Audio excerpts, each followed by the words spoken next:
So creating a database on its own, it's not that beneficial, right? So you want to create some tables and put some records and do another bunch of stuff with your database. So I'm gonna just show you guys how to create a table, and of course I created the database again. Here it is. Okay, so in our blog database, let's see, we wanna create a table called users. So you just type in create table and the table's name and parentheses, semicolon.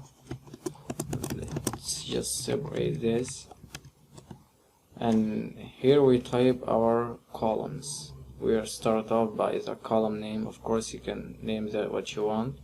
Let's say ID. The column type, which is int. I'm gonna talk about types, column types, in just in the next videos. So, and the allocations, let's say 11, and comma, so we can write our next column. Of course, the column name again, username, the column type varchar, and the allocations, which will be, let's say 22, the email varchar,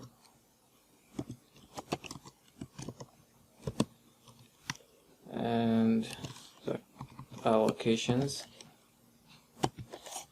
and last but not least the password, which of course also gonna be varchar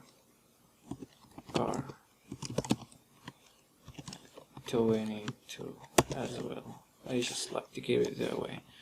So this easy, we can create our table and press go.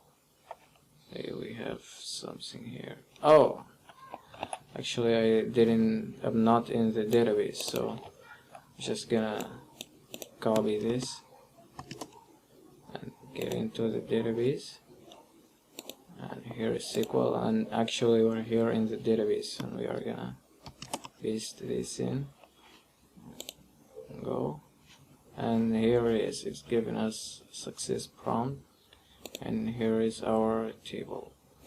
Here is the structure of it, and yeah, I think this is it.